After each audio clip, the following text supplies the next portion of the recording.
So with the new Toy Story movie on the way, I thought it was a perfect excuse to finally check out one of the most loved PS1 games ever made. Toy Story 2 Buzz Lightyear to the Rescue. If you've played this before, you're probably already smiling. It seems like one of those games people had lots of childhood memories with, and every time I see someone talking about it, they always seem to have something good to say. I never actually played it though, not because I didn't want to, I just completely missed it. I wasn't even around when it first released in 1999, and by the time I was old enough to play games, I was growing up with an original Xbox, and later an Xbox 360. So while loads of people were making memories on the PS1 and PS2, I skipped straight to the next generation. Over the last couple of years though, I started going back and playing some of the classics I missed. Sometimes they're incredible and I completely understand why people still talk about them today, and sometimes they're absolute nightmares that should have stayed in 1999. That's kind of the whole reason this channel exists. There are so many older games that everyone seems to have played except me, and I want to find out whether they're actually as good as people remember, or if nostalgia's just doing a lot of the heavy lifting. And honestly, now feels like the perfect time. I don't really play many games anymore, especially competitive ones. Back in my CSGO days around 2017 I was obsessed, but these days I'd much rather get lost in a single player game, explore a world I've never seen before, and experience a bit of gaming history. So today we're going to fix one of the biggest gaps in my gaming history. Let's find out if Toy Story 2 really deserves its reputation, or if it's just another case of childhood nostalgia working its magic. Before we get into it, if you find yourself enjoying the video, I'd like to point out this is my first ever video on this channel, and if you find yourself enjoying it, please subscribe. I'll be making more videos like this.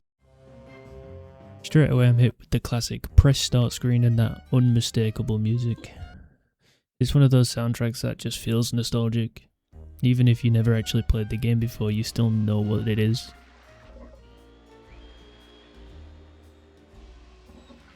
Oh, I can select. Oh. Here was me getting slightly confused after just pressing start to begin the game, and new games usually showing you some sort of cutscene. I had to select the level before getting thrown into my first cutscene. Something some of you might have already noticed as well is that the game is in 4:3 instead of 16:9 like most standard games, and that's just because back in 1999 when the game first released, the only common displays that people could buy back then were CRT TVs, which only came at 4:3 resolution. I could have fixed this for editing and stretched the image, but if I'm reliving the old retro feel, I thought the viewer should too. It was also cool to see that the cutscenes in this game are just reused clips from the movie. It's not something we really see nowadays.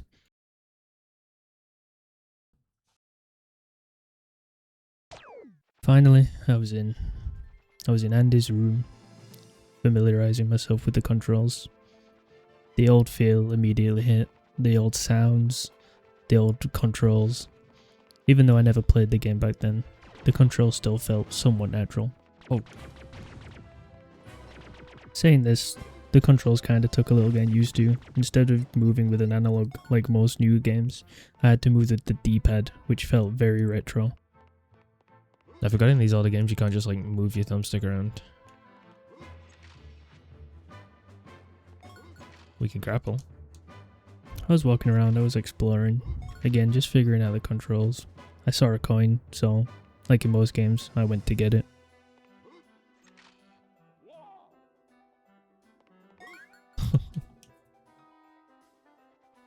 If you see the push icon, then you can run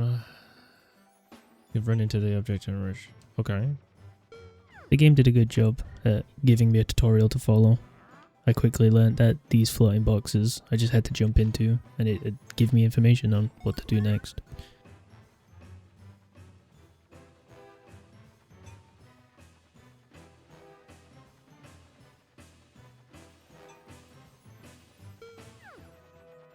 It's just telling me to double jump.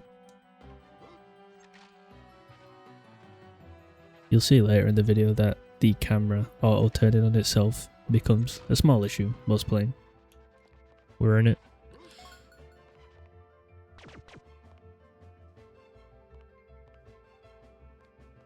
I can climb this?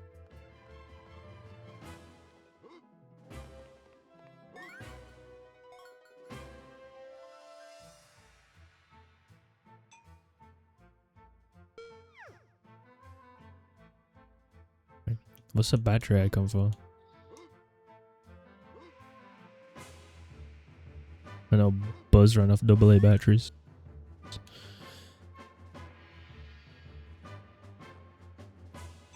Visor view?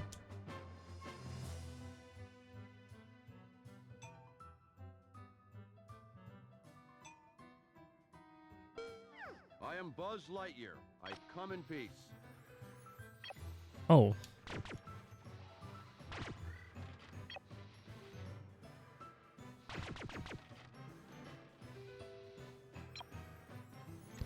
There we go.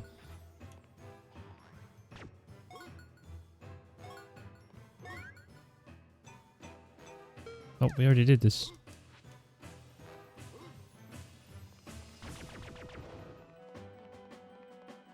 Got that.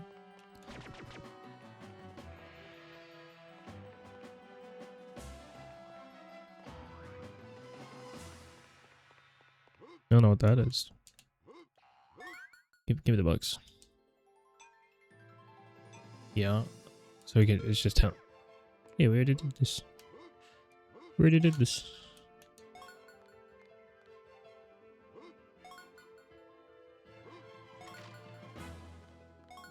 There we go.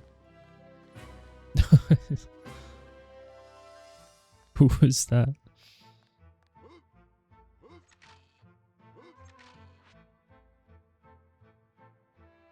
Okay. Oh, he wants us to push this.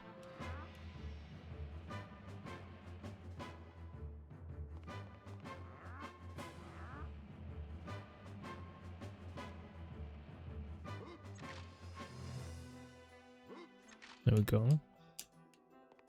Is this gonna move? That's like a ramp that was gonna like fall. Oh. Wait, what?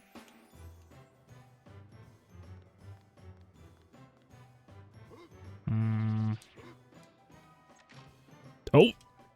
No way.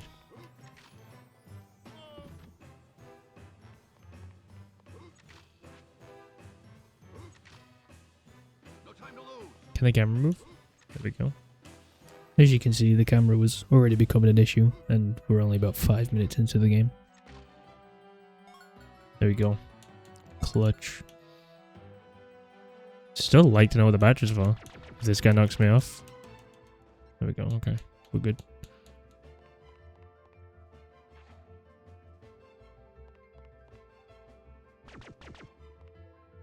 What is that?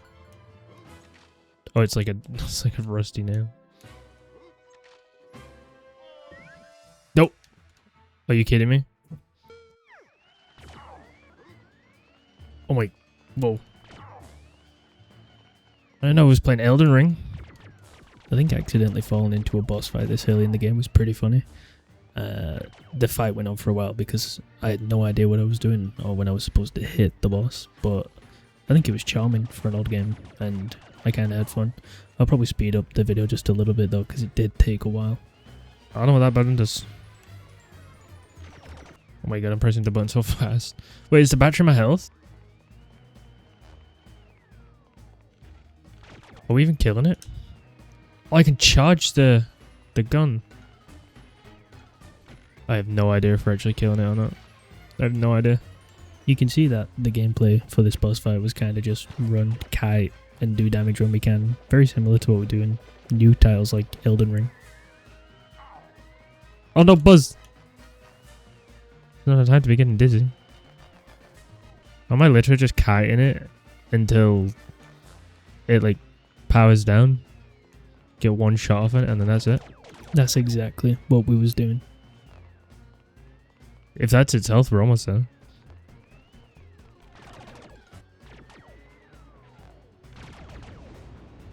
There we go. What is that? You can see here that I didn't really know what to do. It doesn't really happen in newer games where the game just tells you, hey, do you want to leave now and do something else? So I just went with it and I said exit level, and later learned that there's, you know, more to get in each level, and we explore that as I play the game. Maybe I shouldn't have done that. Oh, so there are all the collectibles I didn't get? Damn. I missed a lot. Whilst I opened another drink, I was kind of just sat reflecting and thinking about the different things I missed in each level, and remembered that we don't really have many games like that nowadays. The last things I can remember are things like Sonic and Spyro, and I was wondering if I actually want to go back after playing the game and get all the collectibles, or if I was just going to leave it like I usually do in video games. So we can go Andy's neighbour now? I still don't understand what I did. Was that it? I kind of just sat back and enjoyed most of these cutscenes. I never really said anything during them. I think nostalgia actually hit from watching the movies when I was a kid, even though I've seen them probably a dozen times. It was just nice to sit back and relive those memories. We'll be back before Andy gets home. Don't talk to any toys. We shall. We will. To Elle's Toy Barn and beyond.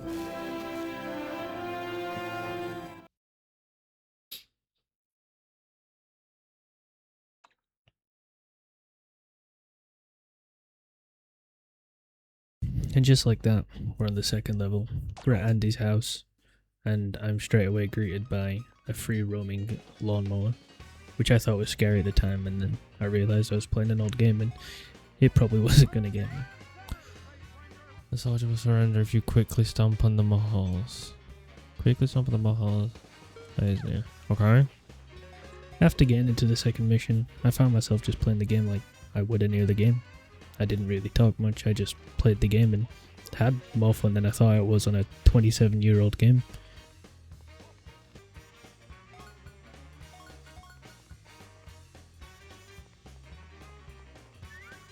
Oh, here we go.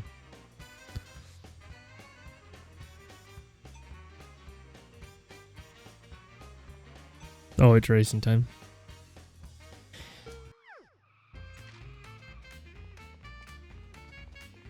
Wait, what? Huh.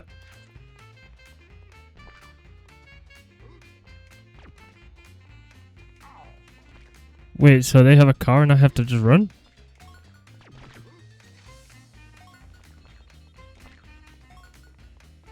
I'm so confused. There's no way, right?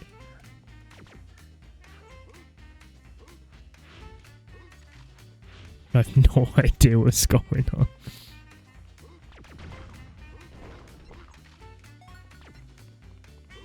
I soon found out that eventually I get a pair of rocket boots after helping a character complete a mission in a later mission in the game. So this entire part of me just running around a track was a complete waste of my time, but looking back on it, it was pretty funny. I have no idea what's going on.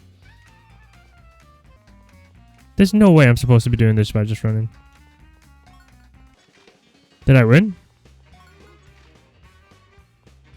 Is he still behind me? I have no idea. So after spending a few hours with the game, I can honestly see why so many people still talk about it. I have so much footage, but I don't want to drag out the video, so I'm just going to give my opinion on the game and play some other footage in the background.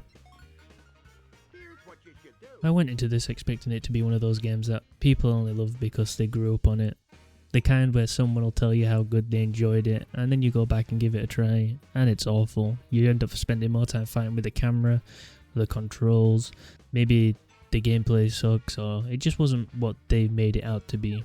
It happens a lot, but honestly, I think there's more to this game than just that old retro feeling love for a game they have lots of nostalgia on. I'm killing it. I don't want to fall off. Sure, it's definitely showing its age. The controls can feel a little stiff, the camera has a mind of its own most of the time. There are plenty of little quirks that remind you that this was made in the late 90s, but none of that ever really got in the way of me having a good time. Honestly, what surprised me the most was just how much personality the game has. Every level feels different enough that I was always interested to see what was coming next. Even though the graphics are obviously dated, there's still something really charming about the way everything looks. Even though sometimes I'd have difficulty seeing things at a certain distance, but that's what you expect from these games. And I think that's something that a lot of older games did really well. They weren't trying to be realistic, they just wanted to be fun. Bright colours, memorable levels, simple objectives. Everything feels designed to keep you moving instead of overwhelming you. A lot of games nowadays want your time more than your enjoyment. Over there? Oh, I see. The collectibles are another thing that I ended up enjoying way more than I expected. Normally I'm the sort of person who ignores half of them and just heads for the finish, but this game actually made me want to look around every corner just to see what I'd missed. Even after the recording ended and I'd got enough for the video, I kept playing the game and I went back to the older levels and looked to see if I could find what I missed. I'm missing, like we learnt on the first. Oh well, that was close. It's also surprisingly forgiving. Whenever I messed up, I never felt like I was losing loads of progress, so experimenting and exploring never felt frustrating. That's probably one of the big reasons why the whole experience stayed relaxing from start to finish. Other than a few times this happened, and this happened quite a lot on this level. No! There's no way! Oh no, I'm sinking. Are you kidding me? But I still kept playing and still had fun doing it. I don't have a vehicle. And now I have to make orange. Which is just red and yellow, right? I think. Even puzzles like this were fun. I feel like we have similar puzzles like this nowadays, but it just goes to show that even back in the 90s, the puzzles were still kind of similar to what we have now. Yellow. I'm Buzz Lightyear, space. That's orange. I could definitely see why this became such a favourite for so many people growing up. If I'd played as a kid, I'd probably would have been the exact same. I would have replayed levels over and over, trying to collect everything, and pretended I was actually running around Andy's house as Buzz. I think a lot of us did that when we was younger. We'd run around pretending we were the characters in the game we was playing. No time to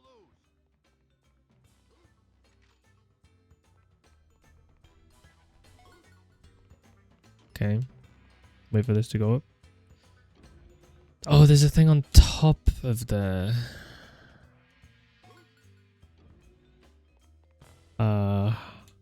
Can I walk on this? Okay. Coming to it for the first time as an adult, I don't think nostalgia is the only reason people remember it so fondly. Strip away the memories and underneath there's a genuinely fun platformer. It's simple, charming, it doesn't overstay its welcome, and most importantly, it's just enjoyable to play. I had lots of fun playing this game, and that's something that isn't always guaranteed with all the games. Sometimes it's good, and sometimes it's bad. You never know until you actually play the game and try it for yourself. I could have used so much more clips in this video from me playing the game, me falling, dying, killing the bosses and having fun. But I genuinely think people should go and play it for themselves. Don't ruin it in a video, just go back, grab a controller and just try the game for yourself.